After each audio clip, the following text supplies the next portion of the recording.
একটা মানুষ বাড়ির বাইরে থাকলে সে তো স্বাভাবিক কারণে মন খারাপ করে। এবার ফ্যামিলির সাথে থাকতে পারি না, বা বাড়িতে ডেলি নিজে লোক আসে, যত লোক যা তাদের উপকার করার জন্য আসে, কেউ যুক্তি পরামর্শ করার জন্য আসে, তাদের সাথে দেখা সাক্ষাৎ হয়নি। এবং এটা মনে হচ্ছিল যে কি বলবো, যে জেলখানাতে থাকলে যা হয় আর কি, খুব কষ্ট করেই ছিলাম। 30শে জুন আমাকে অ্যারেস্ট করেছে, তারপরে বেল হয়েছে 9 তারিখে।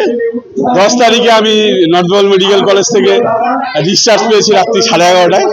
তারপরে তো বেলের কন্ডিশন ছিল যাতে আমি দুটা ডিস্ট্রিক্টে ঢুকতে না পারি, দার্জিলিং আর জলপাইগুড়ি। সেটা শুক্রবারে 13 তারিখে সেটা উঠে গেছে, আবার হাইকোর্ট থেকে উঠানো হয়েছে। তারা আমাকে ভালোবাসে, তারা জানে দেবাশিস প্রামাণিক কি টাইপের ছেলে।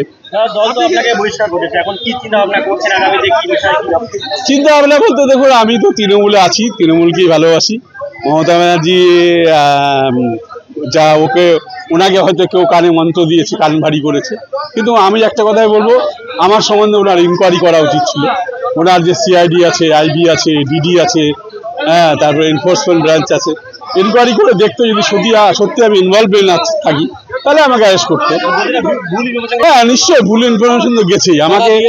আমার জনপ্রিয়তা, তৃণমূলের মধ্যে থেকে যেসব লোককে আমি টিকিট দিইনি এবং তারা হচ্ছে দলকে ব্যবহার করে কোটি কোটি টাকা ইনকাম করেছে, তাদেরকে আমি বলেছি মানুষ তাদের পছন্দ করতো না।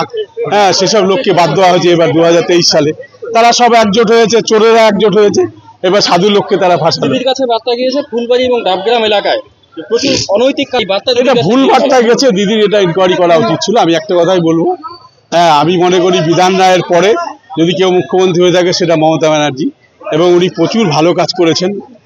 আমার ক্ষেত্রে অন্যায় হয়েছে, আমি কষ্ট পেলাম, ঠিকই আছে, কিন্তু 11 কোটি মানুষকে তো উনি দেখছেন। সেই জন্যই কি অভিষেক বন্দ্যোপাধ্যায়ের প্রতি আস্থা প্রকাশ করছেন?